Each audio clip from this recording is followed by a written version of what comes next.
Thanks. I'd like to get started. My name is Jack Seitz. I'm the curator of herpetology here at the Bee Museum, and I want to welcome all of you and give Dr. Greene most of the time here. I'll spend about 2 minutes just to tell you a little bit about him. He's a naturalist from when he was very young and has had a colorful history growing up in Texas.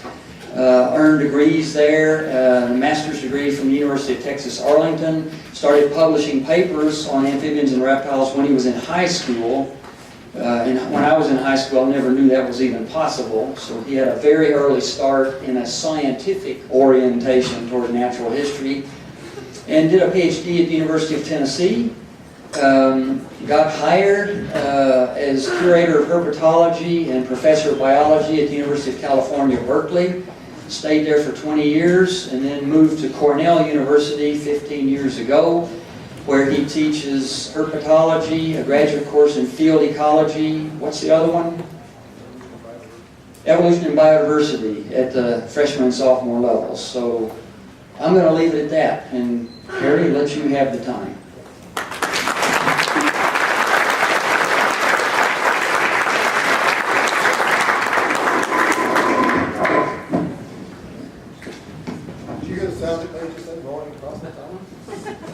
Pretty cool.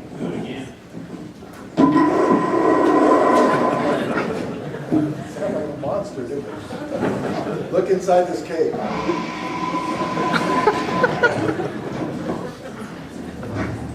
Okay, earlier we messed around with sound. We just usually put these things like right here, and I'm not going to show you what it sounds like if I put it right there. It sounds like the monster in the cave or something. So how's this sound? Is it okay in the back without me? You want it more? Okay. How's this sound? No, something happened, didn't it? It's good? Seriously? How's this? Okay. This is my third talk today, and so my voice is getting a little thin, and I prefer to not have to strain. So if this is okay, I think this is like a good, are y'all okay? I was just feeling you're getting reverb or something. Is it really okay with you? All right. Well, thank you so much for having me, and thanks for that wonderful introduction. Actually, weren't we going to see if we could, can we turn on these very front lights at all? I think we had them off earlier. It's just a slide to look just a little better for you. Maybe not. Oh, maybe that's the ones we turned off. Okay. We can live with this. Those colors look approximately like a rattlesnake and a longhorn should look, Neil? Yeah. Okay. Well, thanks for the wonderful introduction. Thanks for all the hospitality while I've been on campus today. And before I really get started with my talk, I want to tell you about a wonderful coincidence. So some of you probably recognize this gentleman. I think there's somebody right in front of you who got raised by this gentleman. I didn't know John Tanner, for whom this lecture is named, of course. I think there are probably several John Tanners, and I didn't know any of them. But I did know Wilmer Tanner. I did publish my first peer-reviewed paper when I was a junior in high school. It was in a journal called Herpetology, and the editor of that journal was Wilmer Tanner. So Wilmer Tanner actually edited the first three scientific papers I published when I was a teenager in Warrensburg, Missouri. I did subsequently come and do research in the museum here, and I've worked with some of the specimens that Dr. Tanner collected. So it's a special pleasure for me to be here and to be able to talk to you under the name of somebody I admired and profited from being around when I was a very young person. So I also want to put in a plug for a book I've just written. It's called Tracks and Shadows, Field Biology as Art. The talk I'm going to give tonight is in some ways extracted from and reflective of this book. It took me a long time to write this book. I actually thought of the title about 35 years ago, and then I quickly decided I wasn't old enough to write this book. So I grew up, I got middle-aged, I'm getting older now. I finally got old enough to write this book. And it has three parts. The first third of it is called Tracks and Shadows, and it's about my life as a nerdy teenager, a failure as an undergraduate student, and a snake biologist through the whole thing. The middle third is called Conversing with Serpents, and it's about the doing of natural history. It's about making a living being a naturalist, both as a researcher and a teacher. So it has chapters on graduate school, it has a chapter about deserts called Hot Dry Places, it has a chapter about tropical rainforests called Hot Wet Places, there's a chapter about giant snakes and a chapter about venomous snakes, because those are the organisms that I mostly work with. And then the third part is called Pretty in Sunlight, and it's sort of my take on what it all means. So it's about friendship, and it's about some of the issues I'm going to talk about tonight. In a way, in writing this book, I sort of figured out it was also about something else. I love this quote from Robinson Jeffers. And writing this book sort of caused me to think, especially the finishing stages of writing this book, caused me to think much more, much harder and much longer about what does it mean to be part of nature. And I think it's a really interesting question, because today, those of us who love nature often bemoan the fact that we're sort of disjunct from it. We're not as much a part of nature as we used to be. And yet it seems to me like we also do a lot of things that keep pulling us farther and farther apart from nature. So for example, you go in the grocery store, you won't see in the meat part of the grocery store anything that actually looks like an animal. And it's as if we're trying to deny the fact that we really are omnivores. I mean, some of us are vegetarians, but many of us are still carnivores, and yet we don't want to face up to that. So that's sort of like not being part of nature. That's kind of pulling yourself out of nature to not admit that you're part of it. So in some ways, this book is about that question, and the stuff I'm going to talk about tonight is about that question: what does it mean to be part of nature? So here's where we're going to go for about the next 45 minutes. This is not going to be one of those academics that you start looking at your watch. Well, I hope you don't start looking at your watch. I hope you don't fall asleep. I hope you don't get tired of this before I'm done. It won't be an hour-long talk. It'll probably be a 45 or 50-minute long talk. And here's where we're going to go. First, I'm going to talk about what natural history means when I use the word, and I'm going to talk about this dilemma of the loss of biodiversity with increasing human impact on Earth. Then I'm going to introduce you very briefly to a distinction that a great German philosopher of the 18th century made between the words beauty and sublime. I'm not going to give you a philosophy lesson. I'm not a trained philosopher, and I'm not going to try to convince you that I actually understand this in any depth. But I am going to claim that this distinction between beauty and sublime is really interesting in terms of how we appreciate nature. Then I'm going to just remind you that Darwin didn't just talk about natural selection. He also had a phrase, descent with modification. And really the heart of all that is that life has a history, that life has a genealogy. And that genealogy is something that can inform how we feel about nature.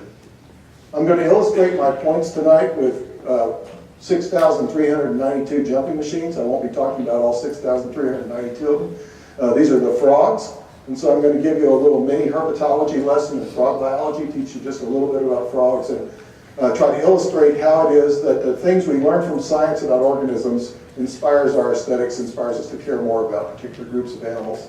And then I'll end up very briefly with 3 personal vignettes and sort of ask you to sort of think a little harder about what certain words mean. And the words I'm going to talk about are wilderness, wild, and natural. So that's where we're going for the next 40 minutes or so. And is really the sound okay?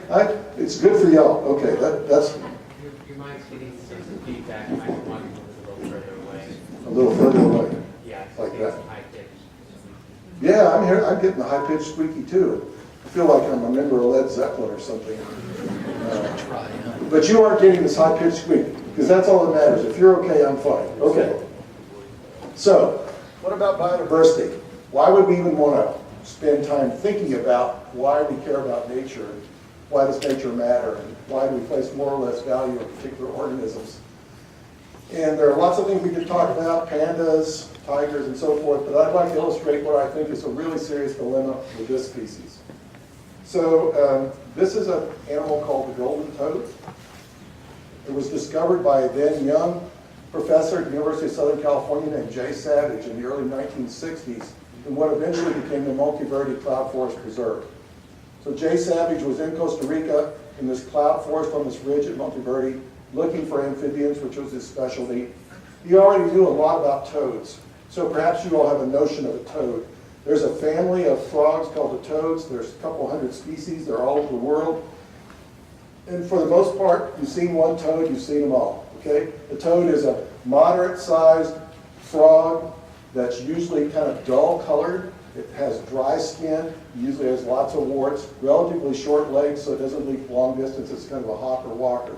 That's a toad, right? So does everybody have sort of a notion of what a toad is, right? So imagine you're Jay Savage and you know a lot about toads. You study toads all over the world. You walk into this cloud forest and you're surrounded by dozens, if not hundreds, of breeding toads, the male of which looks like a bright burning piece of charcoal. And the female's not too shabby herself. She's variegated yellow, orange, and black, right? And that is a spectacular thing to see. It was so unexpected that Jay seriously considered the possibility that his graduate students were playing a trick on him. And that, I don't know if graduate students do things like that. So Jay actually thought they might have painted the male toads orange. It turned out it wasn't a hoax. This was a spectacular new species of toad. He named it Bufo-Peregrines, that's its official scientific name. It was published in 1968. It turned out to be found only on that cloud forest ridge, which quickly became the multiverde cloud forest. So there's probably somebody in this room that's been to multiverde before. And the amazing thing is that by 1990, it was extinct. It's gone. There's no more golden toads left on Earth. Okay? And it went extinct really fast. There were plenty of golden toads in the early 1980s. By the mid to late 1980s, people were beginning to think, we're not seeing quite so many golden toads anymore. And then, 1989, somebody saw one golden toad. In 1990, they never saw a golden toad again. And to me, this is, you can think about this at several levels. If you like frogs and toads, this seems kind of sad, right? It's too bad to lose the golden toad. But what I think is actually a broader concern is the golden toad didn't go extinct because of any of the things we usually think about as causing extinction. So there wasn't like excessive collecting for the pet trade. There wasn't harvesting of golden toads for food. There wasn't harvesting of golden toads to make shoes out of their skin. Okay? There wasn't even the extinction of the golden toad because of what we usually think of as habitat destruction. So there was no logging in this forest. There was no clear cutting. There was none of that. And yet this animal went extinct. And even today there's some disagreement about exactly what caused it, but I think it's pretty clear it was a combination of subtle changes in climate that essentially squeezed the cloud forest, moist, cold habitat off the top of that ridge as the place got just a little warmer and drier. Probably hastened by the invasion of this fungus that's killing frogs all over the world. What I think is really scary is it happened in a nature preserve. We didn't see it coming. We still don't understand why it happened. And if that can happen to the golden toad, it could happen to other species too. I mean, there's a reason why they study frog anatomy and physiology in classes. It's because there are a lot of things about the way a frog works that are very similar to the way a human works and other primates. So I just think we should be very concerned about these things sneaking up on us, and we shouldn't be so arrogant as to think there's not something else out there that might even sneak up on us in the world as it's changing today.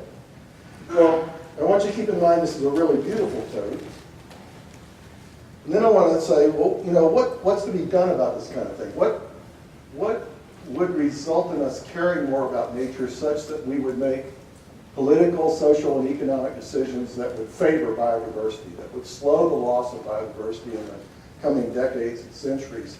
And I think a lot of us are convinced that education is really the key to this, and probably especially education of younger people. And I illustrate this effect of education here with a picture from the last field trip I led as a natural history professor at University of California, Berkeley.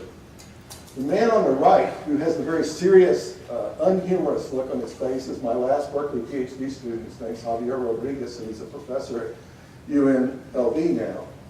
And his PhD research was on the feeding biology of gopher snakes. That's a snake you have right here, quite commonly, I think. So this is a juvenile gopher snake, probably about a year old, dangling from his right hand.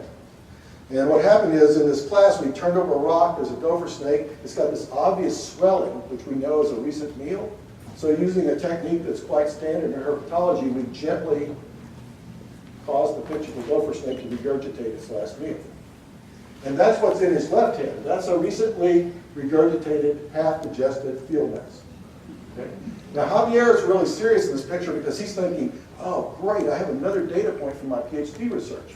So he's thinking, okay, it came out of the gopher snake's mouth tail first. That means it must have been swallowed head first. I'm going to have to write that down. He's thinking, I'm going to get out my little portable spring balance. I'm going to weigh the snake, weigh the mouse. I'm going to measure the snake, measure the mouse. He's going to write all these data down. What I think is really interesting is this woman. Her name is Sarah Kim. She's a medical doctor now. Her nose is about 14 inches from a recently vomited field mouse, and she could not be happier. Look at the expression on her face. She could not be happier.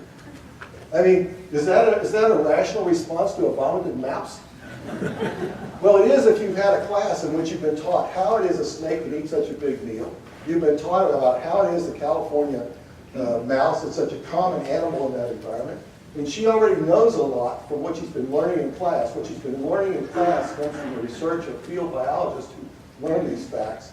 And that knowledge has been translated into what I'll explain to you in just a minute is a sublime experience. Okay? She's having an aesthetic experience of seeing this vomited field mouse. It's all good to her, right? But I still want to sort of understand more about how that happens and how it affects how we care about nature. So let me pose the question a different way. And so my question is, utility aside. What do I mean by utility aside? Well, when we talk about why should we care about nature, there are many things we can bring up that simply have to do with human welfare.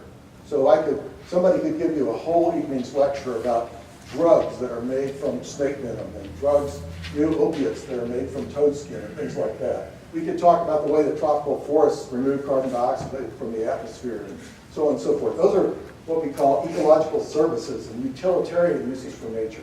I'm more interested, though, in why would we just care about it? You know, why would we like it? Why would we value it?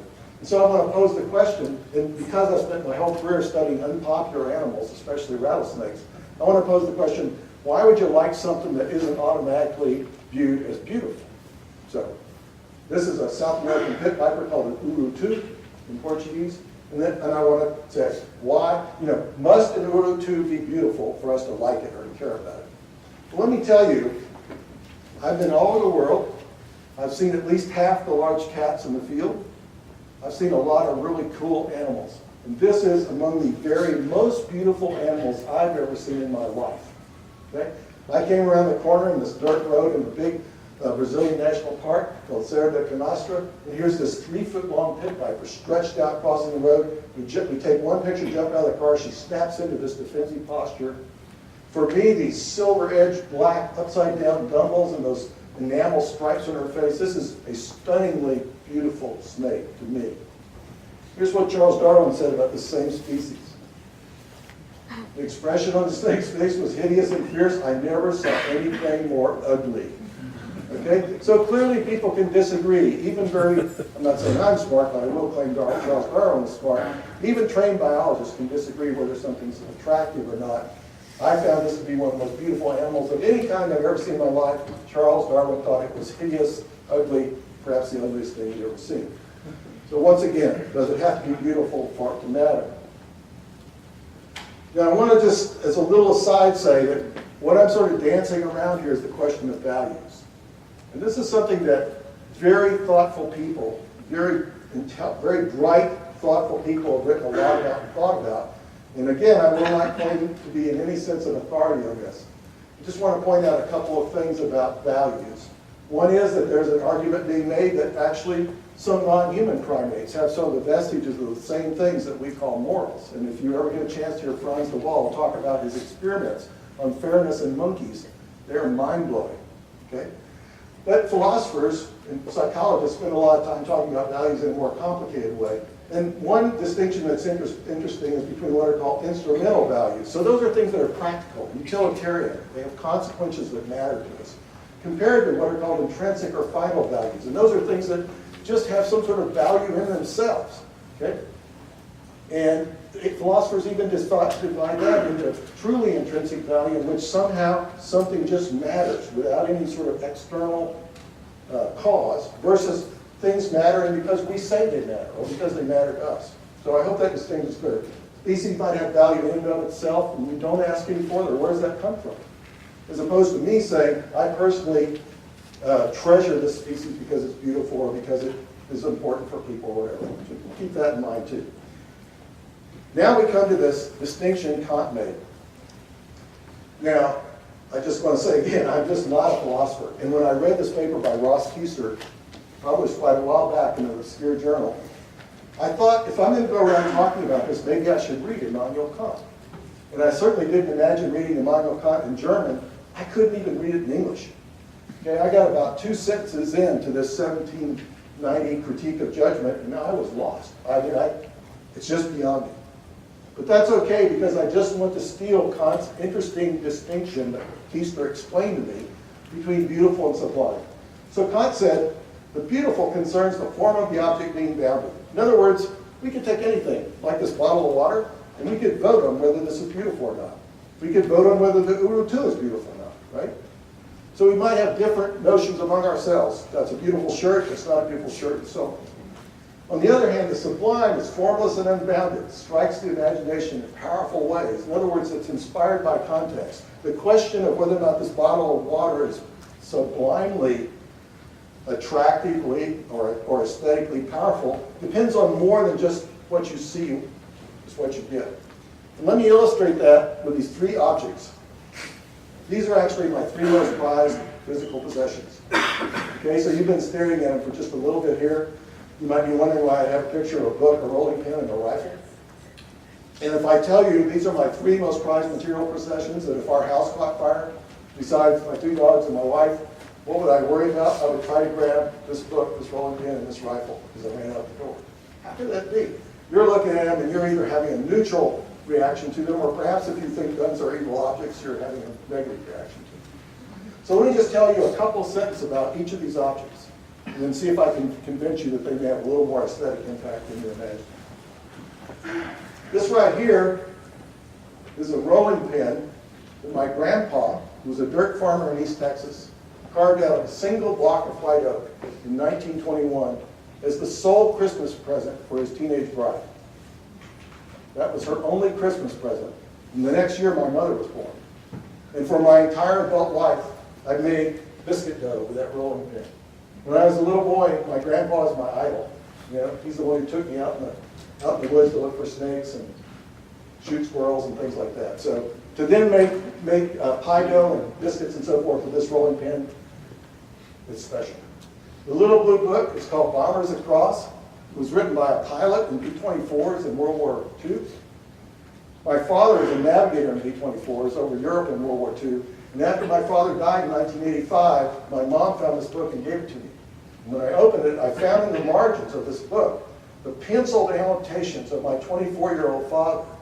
And my dad had got this book, annotated it, and sent it back to his parents in Endicott, New York, so they know what he was going through as a navigator in a B-24 over Europe.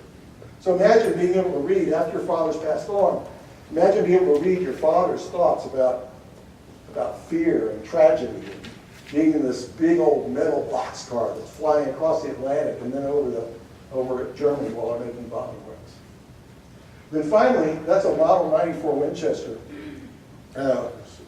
This was when I was a kid in Texas, if you said you had a deer rifle, you didn't even say what it was. It was a Model 94 Winchester. That's not true anymore, but that was then a deer rifle. And my Berkeley PhD students in 1990 gave me that as a sabbatical present. I don't know if you can imagine how un-PC in Berkeley a rifle would be. But I'm quite certain I'm the only Berkeley professor to have ever received a rifle as a present from his PhD students. And actually, does anybody else in here have one of those? I knew it. So I saw 3 hands go up. So you can ask 100 people in upstate New York if anybody has a Model 94 Winchester and you don't get any hands up. You can ask that question in Utah, Idaho, West Texas, and other people have Model 94. So now you see that you may not regard those as beautiful, but I think you can see how every time I pick up and read that book, use that old rifle, use that rolling pin, there is really a profound emotional impact for me of doing that. And that's because there's a context. Okay? There's something beyond just the appearance of the object. So what Keister said and what I am trying to explore further is the notion that you can also think of a sublime biological aesthetic. You can think of individual organisms like that snake or a turtle or whatever as being beautiful or not. But you can go beyond that and appreciate organisms much more fully if you have a context for thinking about an individual animal. And that's what I'm going to try to illustrate for you now with frogs, give you a little lesson in frog biology, and then also talk about the 3 personal vignettes at the end. I just want to throw in a little bit about Charles Darwin. Darwin was actually very interested in aesthetics, despite the fact he didn't like Uru-2s. near the end of the origin, he talks about there's grandeur in this view of life that from so simple a beginning, endless forms, most beautiful and most wonderful, have evolved. And I mentioned earlier this phrase by Darwin, descent with modification. He encapsulated in these 3 words the notion that there's a genealogy to life, that life has a history. You know, I had grandparents, frogs had a common ancestor, so on and so forth. And I think we can think of this in terms of words like ancestry, pedigree, legacy, heritage. In other words, kind of group pride in being a frog or a fish or a wild cat or whatever. And again, we can combine that with natural history to achieve a biologically sublime aesthetic. So now I'm going to give you a little herpetology lesson. We're going to learn a little bit about frogs for the next 10 minutes or so, or 15 minutes. I think if you went, my idea of how you'd find out sort of the average view of people is that you go to a Kmart or a Target and you just ask people if they came out, you know? And that would be some sort of average view of our culture. And so I've always thought you could go to a Kmart and ask the average person how many kinds of frogs are there in the world. And I think a lot of people want to actually say there are 3. There's water frogs, there's tree frogs, and there's toads. And then maybe they reflect on that and they think, well, there must be different kinds of frogs in different continents. So maybe there's 3 times 7, something like that. Maybe there's 21 kinds of frogs, right?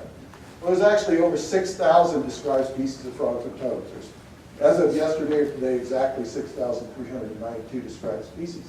And they vary a lot. I'm going to show you a little bit about variation in frogs in just a minute. And I know some of you are going to be surprised with all the differences among frogs. But the thing is, all these frogs share some commonalities. All these frogs evolved from a common ancestor that was well more than 200 million years ago. That common ancestral frog changed the way that that lineage of amphibians moved. And it turned itself from a 4-legged, sort of sprawling organism that walked slowly like this, bending its back from side to side, using its limbs as sort of push-off points, to basically a jumping machine. So this is a salamander, the front part of a salamander up here in the upper left. That salamander was photographed just a couple of weeks ago in Ithaca, crossing snow on its way to a breeding ground. It's a Jefferson salamander. But what you can see in it is, first of all, the back is slightly bent. You see that? And see how the legs on the left side are touching each other like this, and the legs on the right side are going like that? That's because a salamander walks asymmetrically. Okay? It bends one way, and it bends the other way. And most of the force involved in making a salamander go forward is not done by the muscles on the front and back legs. It's done by the trunk. Okay? So when the trunk bends like this and bends like that, those forces are pushed back through the limb onto the soil, and the salamander gets pushed forward.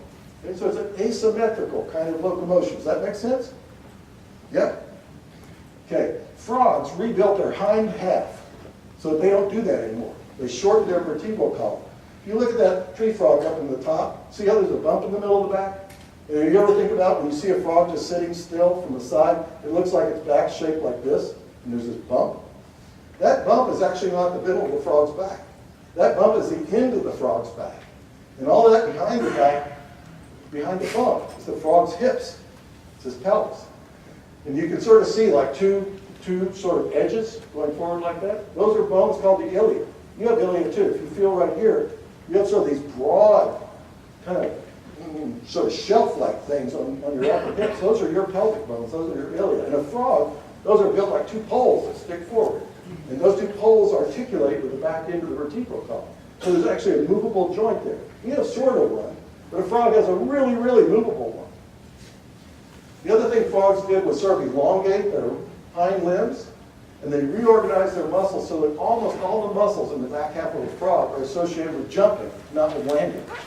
So a frog doesn't have much power for bringing its leg up like this. It can do it, but it doesn't have a lot of force that it can generate. Almost all the muscles in the back half of a frog are associated with straightening out all these movable joints at once and flinging the frog into the air. So when a frog jumps, the muscles move around this joint where the pelvis meets the backbone, around this joint where the pelvis meets the lower limb, around this joint where the lower limb meets the upper limb, around this joint where the lower limb meets the ankle, and around this joint where the ankle meets the toes. There's muscles around every one of those movable joints. And they're almost entirely arranged so that when they all fire at once, the frog goes, except it doesn't make any noise. It just flings itself out into space. Okay? A frog is a jumping machine. And all the living frogs are descended from this ancestral frog that essentially invented what amounts to synchronous 5-jointed catapults on each side of its body. Does that make sense? So you can sort of think when you squat down like this and extend, that's what a frog can do just a lot more effectively than you can. Well, I've mentioned this number, 6,392 species. We know a lot about how these frogs are related. You're not supposed to pay attention to these big taxonomic words. I just want to tell you we know a lot about how frogs are related to each other. And frogs are sort of officially known to biologists as the anura. That means no tail. And I think you've noticed that frogs generally don't have a tail. We actually have 2 species in the Pacific Northwest we call tail frogs. That's because they have a little mating organ in the end of their body. It's not a true tail. Then there's all these things frogs did after frogs originated. So remember, we started with this jumping machine, and now we've had a couple 100 million years of evolution, and we still have more than 6,000 species of living frogs with tremendous diversification. So for example, if you think about how your tongue is attached in your mouth, your tongue is attached at the back, and you protrude it outward. And when you protrude it in and out, what is the top front of your tongue is still the top front of your tongue when you stick your tongue out. Does that make sense? If you stick your tongue out, okay? In a frog, the tongue is attached at the front. And instead of protruding its tongue out, it flips its tongue like this. You can see it quite clearly in this stop action picture of the toad going for a cricket. So what actually hits the cricket, if it was us, it would be the tip of the tongue or even the top of the front of the tongue. Okay? When a toad flips its tongue like this, it's actually the top of the back of the tongue that hits the cricket. And it's got all these mucus glands on it that makes it really sticky. So if you ever see a toad eat, it will go like that, and it slaps this bug with the front of its tongue and then pulls that back into its mouth. Frogs, subsequent to their origin, invented all this noise-making ability. And there's all this tremendous diversity in frog calls. So you have about 9 species of frogs and toads in Utah, and every one of them makes a different sound. Okay? They each have very distinctive songs. You can tell them all apart by the songs. That's what they use to attract females for mating. That's what they use to advertise their territories to other males, and so forth. And then there's this amazing diversity of reproductive biology in frogs. So your Utah frogs are not very diverse. Neither are our New York frogs, so I'm not putting down Utah frogs.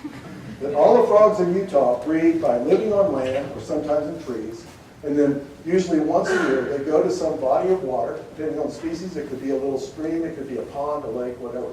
They migrate to this body of water, the males sing, females come, they get together and breed. Fertilization is external, it's out in the water. The eggs develop in water, they hatch into a little larva that we call a tadpole. That tadpole grows up in the water to some certain size, and then it metamorphoses or changes into a little froglet. And it hops about on land, grows up, and the whole thing starts over again. That's what we call the typical amphibian breeding cycle. If you go to the tropics, you will find frogs giving birth out I can almost say out of every conceivable hole in their body, and some you've never thought of. I mean, they're just amazing. There's a frog in Australia in which the female swallows the eggs after they're laid. They go into her stomach shuts down, stops acting like a stomach, and starts acting like a womb.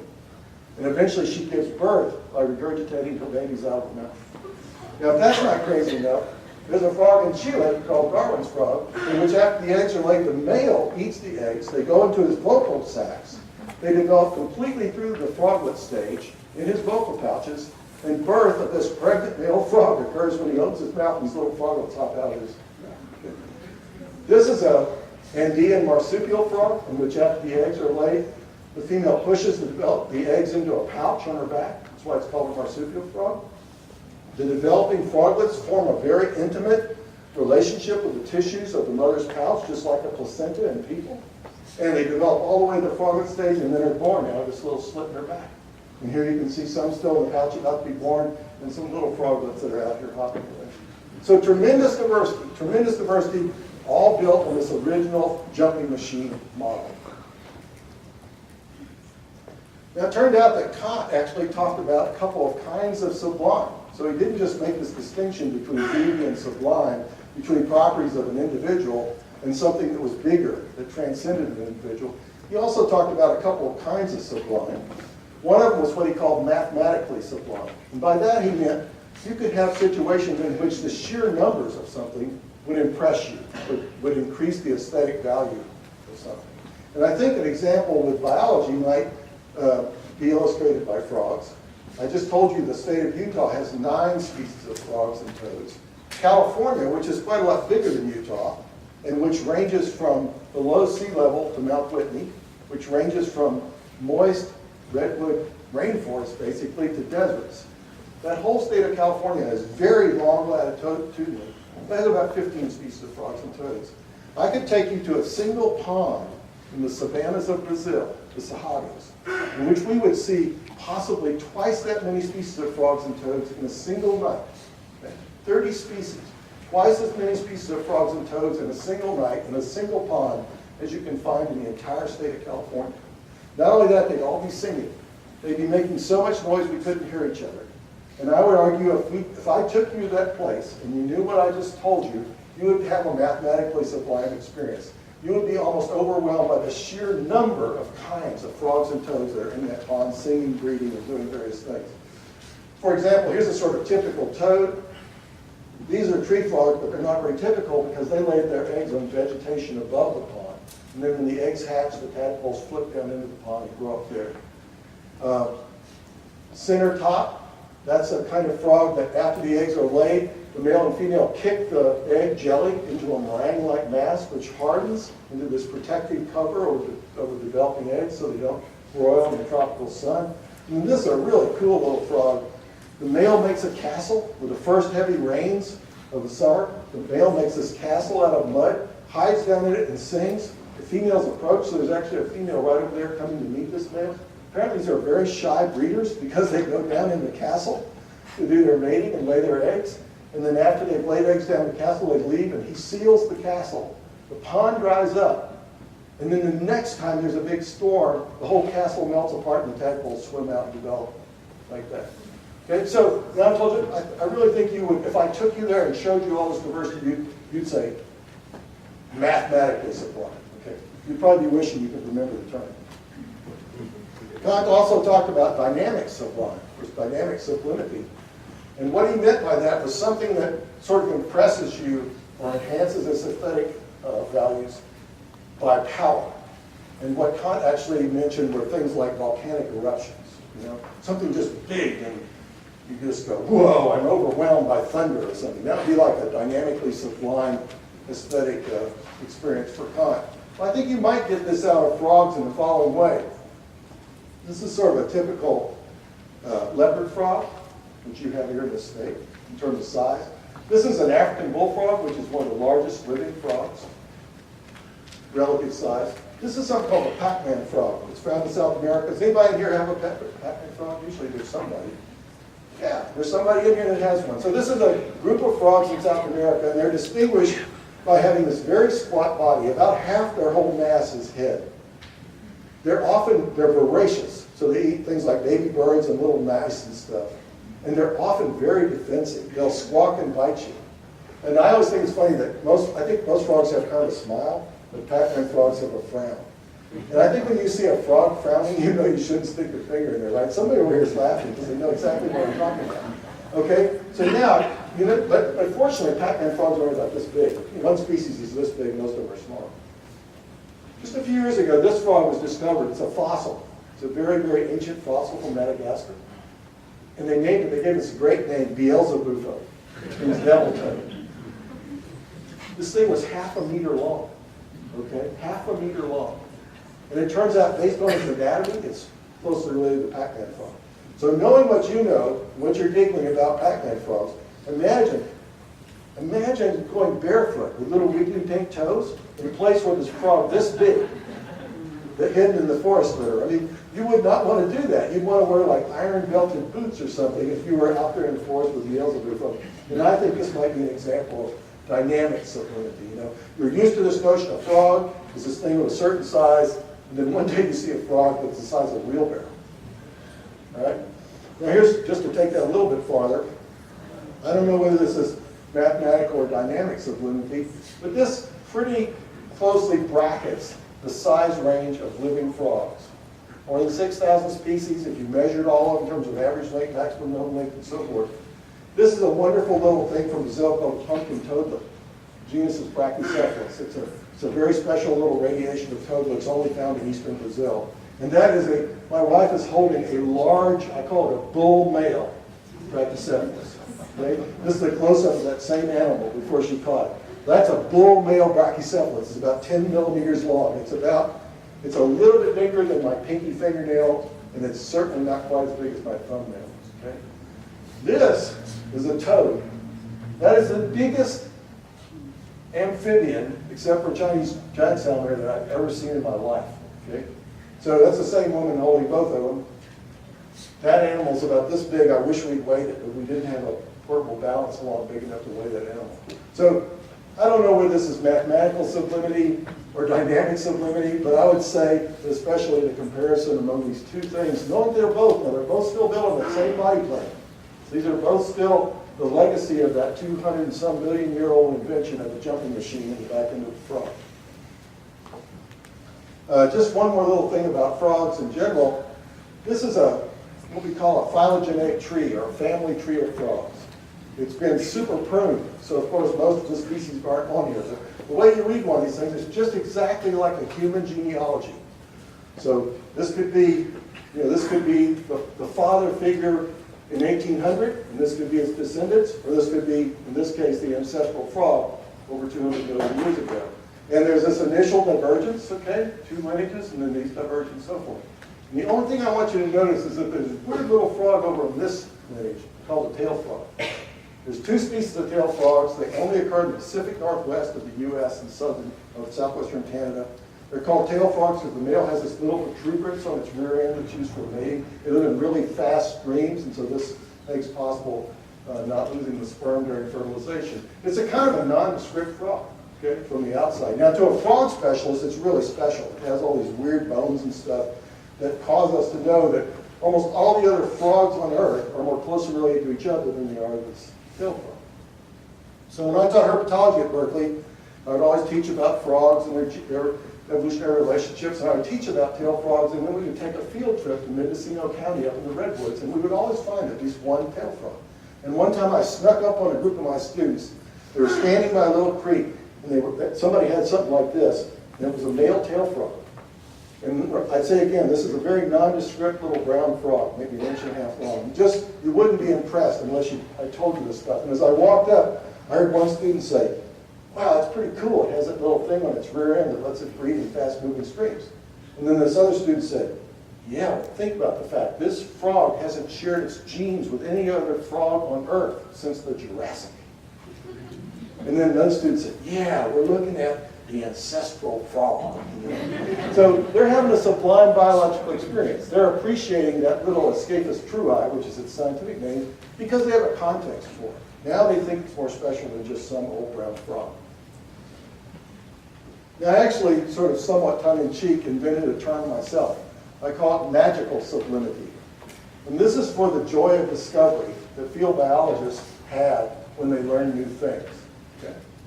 And I'm going to just show you two things that we discovered on two successive nights in the Pantanal of southwestern Brazil. I was out at night with a woman who's a postdoc with my wife, and this woman, Cynthia Prado, had gotten her PhD working on this little frog. It's called, it doesn't have an English name. The scientific name is Leptodactylus pedicipinus, which is actually longer typed out than the frog is. Okay? So we were out at night. There were caiman, these South American alligators around us. We were in this swamp, and we had headlamps on. Probably raining just a little bit. And Cynthia said, "Oh, Harry, you got to come over here. There's a pedicipinus with her tadpoles, and so you can take pictures of this parental care I discovered and use it in your herpetology class." So in her dissertation research, she discovered that this little frog, which is one of those meringue mass makers that I showed you earlier, after the eggs hatch, it doesn't abandon the eggs like most frogs do. It stays with the egg mass while it's incubating, and then after the eggs hatch in tadpoles, the mother stays with the tadpoles throughout their development until they transform into little frogs. And Cynthia had actually noticed that from time to time, this whole school of tadpoles, and there are about 700 in this picture, this whole thing would move from time to time to different parts of the pond, but she never knew why did it move. So we were standing there taking pictures and talking, and all of a sudden Cynthia said, "Oh, macabre, which in Portuguese means a snake. And so I looked to the left, and there was this leopard water snake eating the tadpoles.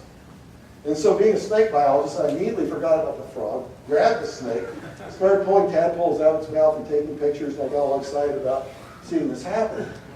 But what was really amazing is when we looked back, the school had exploded, okay, the school of tadpoles.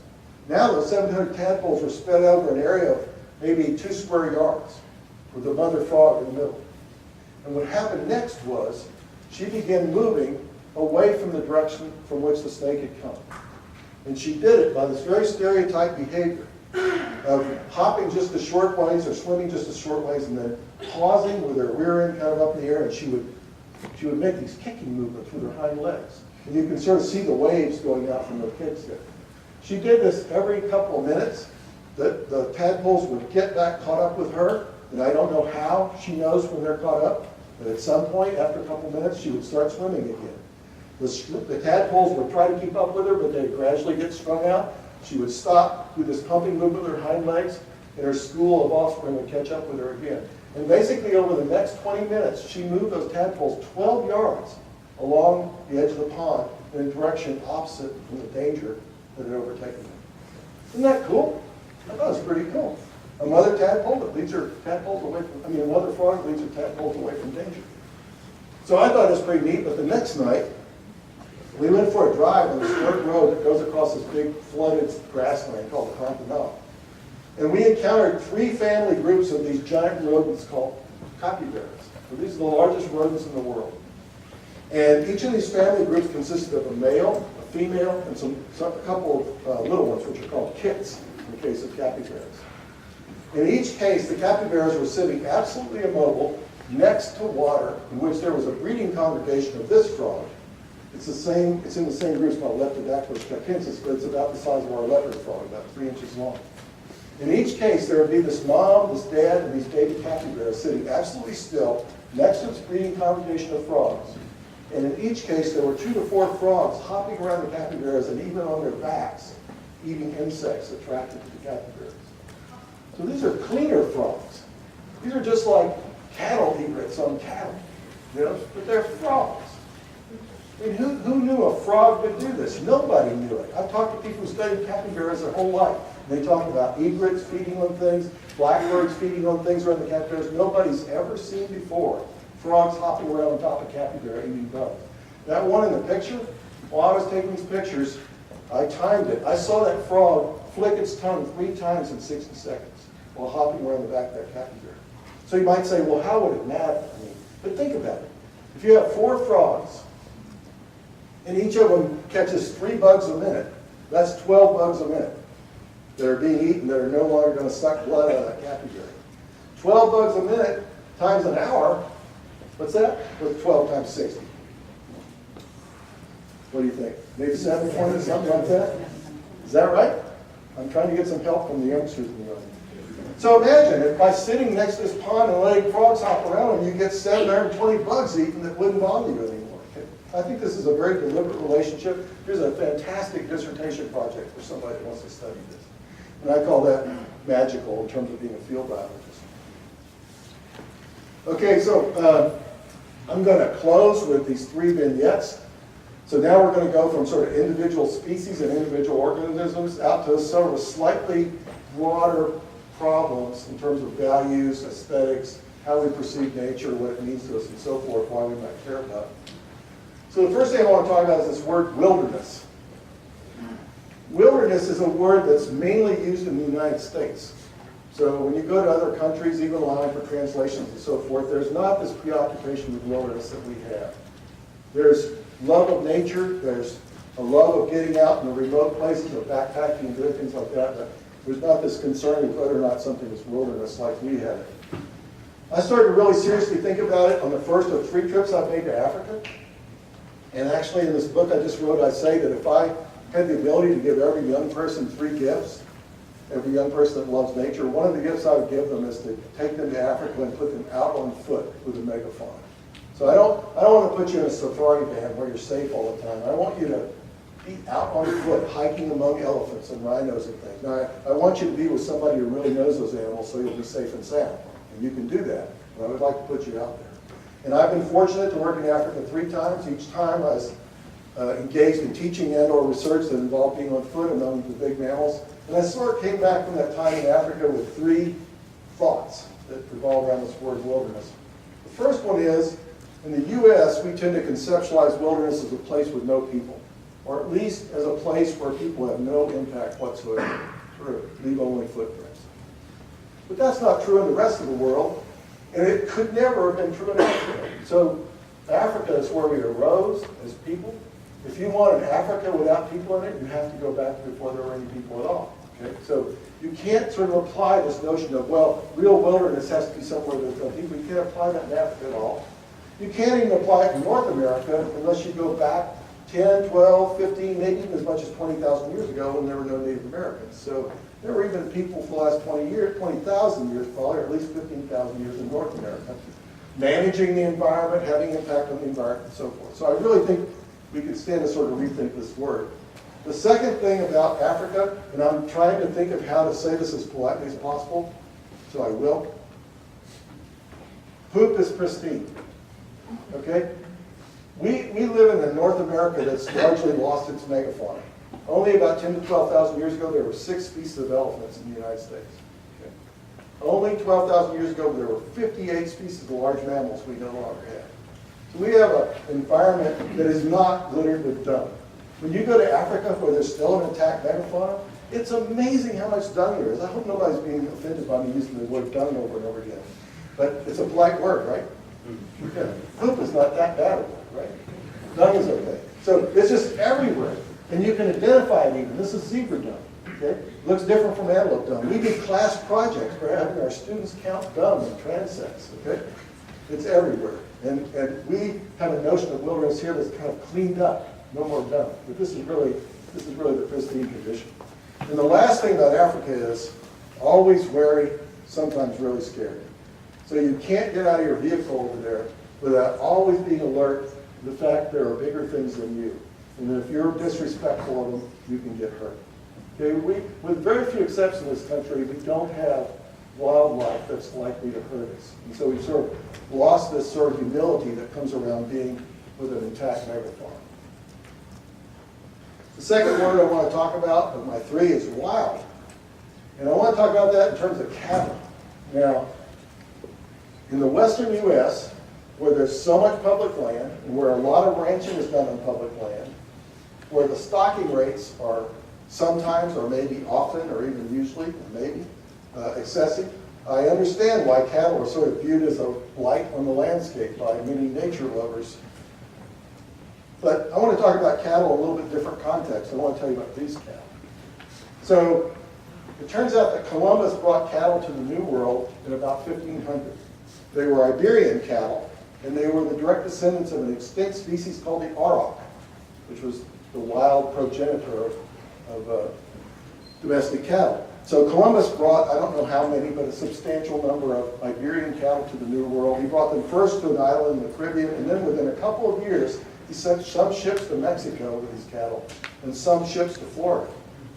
And for the next 500 years, those Florida cattle and Mexican cattle were largely living wild. They were largely subject to natural selection. The result is that 500 years later, we have 2 very different kinds of cattle in Florida and in the southwestern U.S. The southwestern U.S. we call them longhorns. In Florida, they're called cracker cattle. They don't look the same anymore because they diverged evolutionarily from this common ancestral Iberian cow. Okay? They're each adapted to their local landscape. So the cracker cattle in Florida don't get hoof rot from wandering around in moist soils all the time. They're unusually resistant to tropical diseases. They're adapted to a subtropical climate and landscape that we find in Florida. In the southwestern U.S., longhorns do just great. Even in the worst drought in Texas history, these cattle right here were eating prickly pear cactus.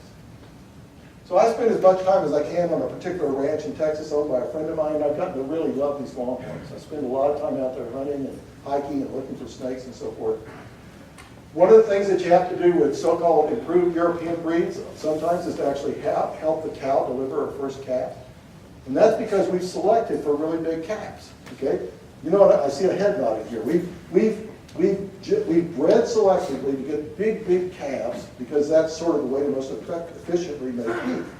The trouble is the size of the female's birth canal is not kept up with the size of the calf. And so often a cow has trouble, especially with her first calf. And the farmer or the rancher actually has to do something called pulling the calf, in which you reach into the cow, put a rope around her, use your hand to pull out the calf.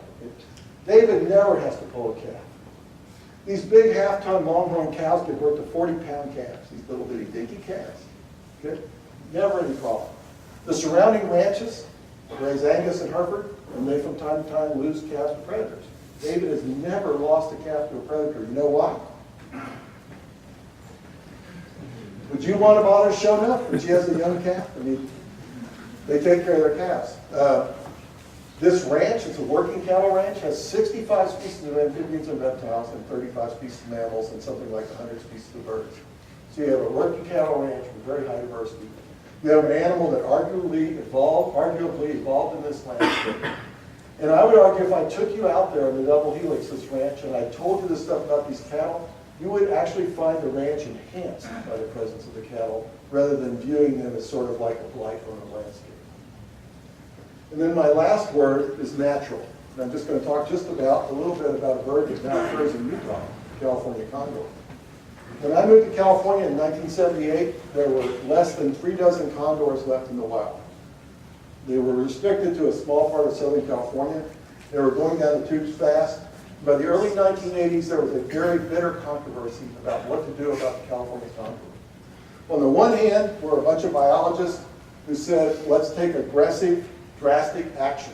Let's capture all the condors, let's bring them into captive breeding, let's learn how to breed condors like crazy, and then let's put them back out in nature. There was another group of biologists and environmentalists, including some very famous people like David Brower at the Sierra Club, who said, what's the point in doing that when we don't even know why the condor is going extinct? And besides that, a condor in a zoo is not a condor anymore. They took a more idealistic view that when you interfere with nature, it's sort of not natural anymore. They hated the idea that there would be condors out there with numbers on their wings and radios on their back. I can't tell you how nasty this feud was, and it was very, very public. But in the end, the people who wanted to save the condor with drastic management won. So 23 or 24 condors, the last remaining individuals of our largest North American bird, this incredible animal, were brought into captivity in the Los Angeles and then San Diego zoos.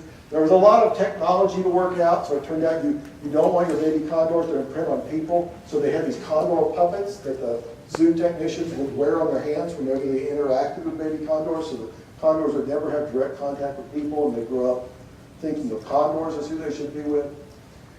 And long story short, well, first of all, about $40 million was spent within a relatively short period of time, within, I think, 10 years. Even today, we spend about $5 million a year, most of it private funds, keeping more than 200 condors flying in western North America. So there are condors now all the way from southern Oregon, Utah, California, Arizona, down into Baja California. Every one of those condors has a number on its wing, and every one of them has a radio transmitter on its back. And because we now know why the condor is going extinct, because we now know that they still suffer lead poisoning from picking up lead from lead ammo in the carcasses that they feed on, every one of these 200 and some condors is captured every year or two, checked with a blood test right on the spot for lead poisoning, and if necessary, essentially dialysized and cured of its lead poisoning right on the spot.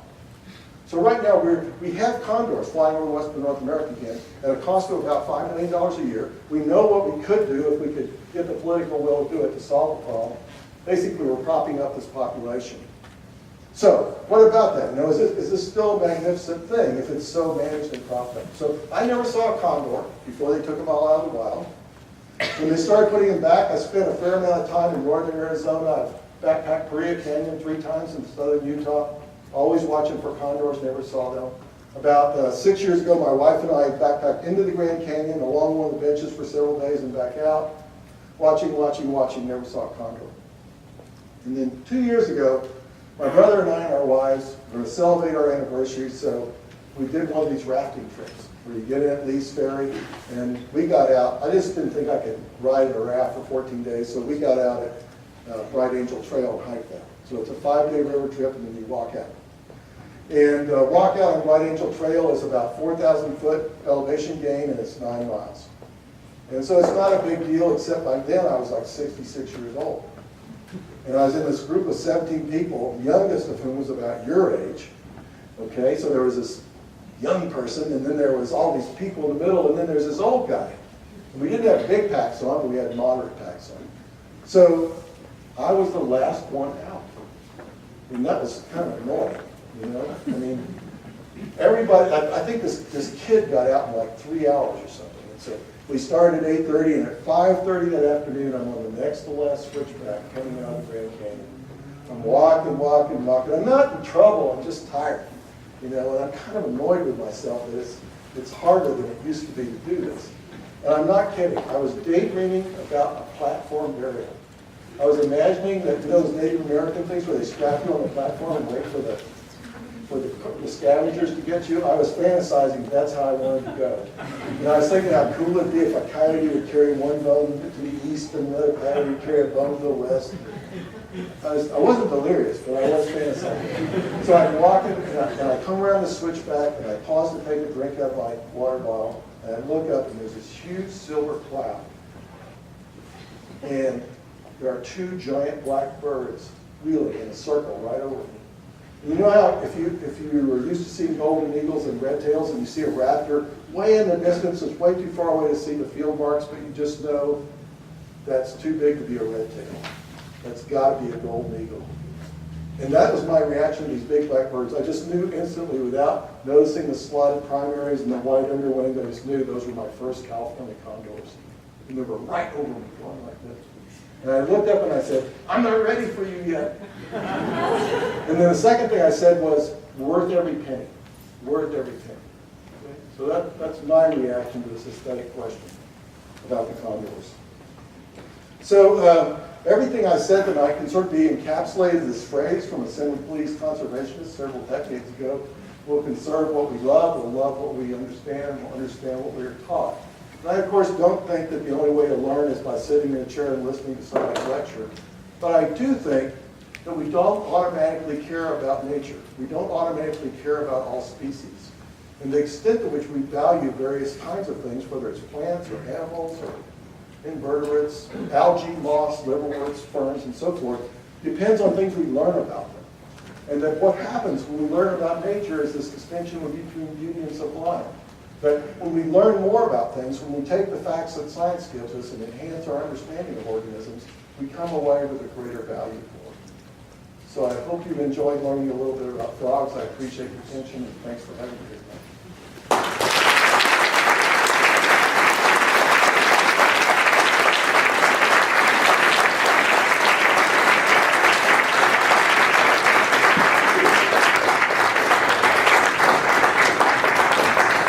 I'm happy to answer questions if you have any, either formally now or informally after we get up. Yes, sir. I just have to call you Mr. Yellow Shirt because I don't know your name. Totally all right, don't worry about it. But are there any places on Earth, the large places, where the kind of fungus that are not being studied? Yeah, so I'm going to repeat the question. He just asked me whether there are any places where the Capybaras fungus, the same as belly amphibians, is not invaded. And there are a few, but they're shrinking fast. So just very recently, the first reports from Madagascar has come out. Till just a year or two ago, we thought it landed in Madagascar. The complication turns out to be that it looks like that fungus has been around those places for a long time. And that perhaps part of the mystery is that it wasn't pathogenic. The fungus may have actually know in Brazil it's been there for a long time. How did we find out?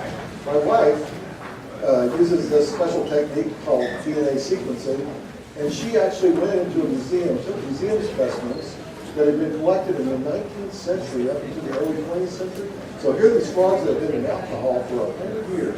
She swabs them, takes that swab back to the laboratory, checks that swab for the DNA of the fungus, and proves by sequencing the fungal spores on that pickled frog that there was a Capybaras fungus on frogs in Brazil over 100 years ago. So all I can say now is the mystery is deepening. It's almost like the more we find out, the more puzzling this whole frog fungus tragedy seems to be getting.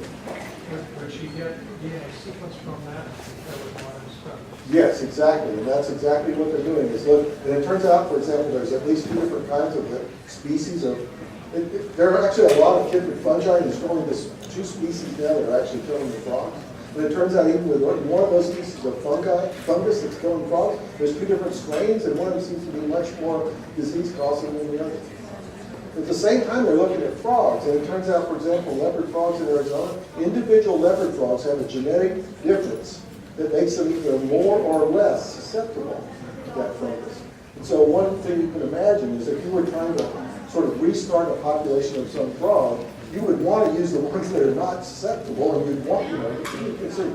So I think there's a lot of possibility using the marvelous technologies of modern genomics and so forth to actually solve this problem. There are people actually treating frogs in the wild now. So they're actually catching frogs in the Sierra Nevada, California, rinsing these frogs with a fungicide and putting them right back in the creek and having them get better. Now, that can't be practical for the whole world's frog problem. but it's like little by little, just pick apart this problem. So I can't say I'm super optimistic, but these things make me more hopeful. Yes? Harry, what's the status of the gastric brooders in Australia? It's extinct. It's gone. When was the last, when the last I'm trying to remember, but it's actually at least a couple of decades, I think. Yeah, maybe mid-80s. So that's an example of something that's very, very tragic in which you discover a new species, and by the time you get described in scientific literature, it's already on its way to extinction. Jack and I both have friends who have described the species, and before the paper comes out in the publication, the hillside's been logged and the new species is gone. It's, a tragic thing. Yeah. Yes, just a blue T-shirt with eyes on it. Yes. I actually have 2 questions. One is, has this kind of fungus mass genocide of species of frogs happened before? And if not for a long time, why now?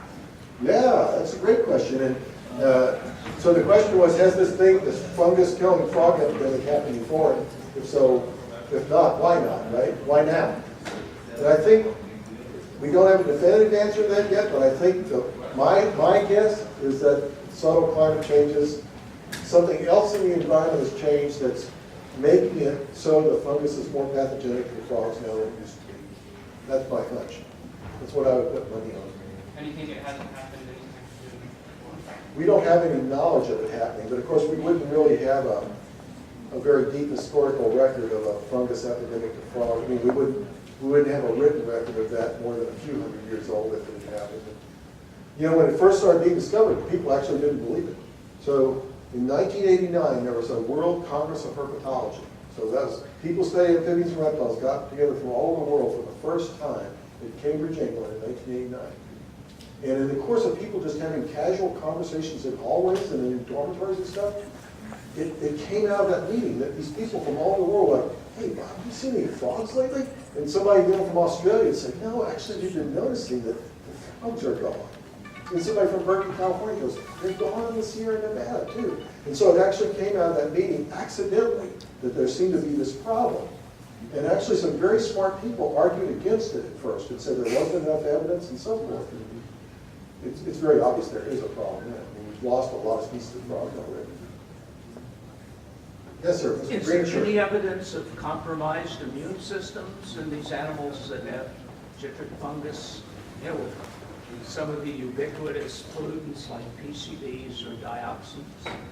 Yeah, so I'm not sure about whether there's an interaction in that regard. So what the fungus does, the sort of immediate reason the fungus kills the frog is that it interferes with their skin, and it interferes with the sort of protective aspect of the skin in the frog's biology. That's where the sort of first line of attack is. But whether or not it's affected by pesticides or not, I'm not sure. You probably know there's very controversial research about things like atrazine causing huge problems for frogs. So there's no doubt. I mean, the thing about amphibians that makes them sort of a canary in the coal mine. Does everybody know what a canary in the coal mine is? I said this in front of my freshman class not long ago, and I got all these blank looks. And You know, it was one of those times when I knew I wasn't a kid anymore. I mean, I grew up sort of knowing what it meant to say canary in the coal mine. It turns out that's not an obvious metaphor anymore. Anyway, frogs are a great sort of early warning device because most of them have this biphasic life cycle where they're in the water for part of their life, they're an egg in the water, they're a larva in the water, those are even two different stages, and then they're on the land. So they're potentially involved in problems in all these different stages in these two very different environments. And that makes them, you know, we only have one environment, they have two they have to put up with. So I think we really should be paying attention to what's happening to frogs. But I don't know the answer yet. Yes? What are the two other things that you would give to a nature lover? Ooh. Wow. Okay, well, I'm just a little bit, I feel slightly awkward about one of them, but I'll go ahead. That's a, you know, I'm standing up here and you had a right to ask that question. So Could you repeat the question? she wanted to know what the two other gifts I would give to a young naturalist. Okay? So I had three gifts in mind. One is to send you to Africa and put you out and put among the megafauna. The second would be for you to go backpacking. So I just find it a profoundly thought-provoking thing to be out for even a few days and have to depend on everything about my sustenance and safety with things I carry on my back. So I think it's just a marvelous experience. And there are certain places, including, by the way, Paria Canyon right here in Utah, in which you have to carry out everything. So use your imagination. Okay? Everything. Everything. And there's a special dumpster at Lee's Ferry where you put your little bag of everything when you get to the end of that. So I think that's a really good thing to do because it just makes you really think about, as an individual, what do you require, really require, and what do you have to do to sort of keep yourself healthy, and what do you have to do to not leave sort of a, you know, a stain on the environment as you go through life. I think it's just a great thing to have to think about. The third one's the one I feel a little awkward about saying, but you forced my hand. So I would have every young person slaughter, butcher, and cook and eat a good-sized mammal. Okay? So, and I have a veggie alternative, so I'm not letting you off if you're a vegetarian. The veggie alternative is you have to clear a patch of land. It's going to be bigger than the sanatorium. It has to be big enough to include at least one or two mammals the size of a cocktail rabbit. And you have to fence off this piece of landscape. Then you have to absolutely clear cut it to the ground with all vegetation and pile that off the side. And you have to kill as humanely as possible every living thing you encounter. Every pillbug, every grasshopper, every field mouse, every cottontail, you have to kill them. And then you can take a plow, and plow this plot of land, and plant orchards, and plant vegetables, and plant nuts, and so forth, plant grains. You can plant your vegetables. Because I don't think even being a vegetarian lets you off easy in terms of you being a living thing yourself means that other things have to die for you to exist. And I think that we've sort of been in this sort of headlong rush the last half century or so, especially to hide from that fact. And I think it's actually might even be getting in the way of us conserving nature more realistically. So I'm not sure whether to thank you for asking that, but I'm sort of glad you did. Yes. Yeah. Good? Well, thanks for your answer.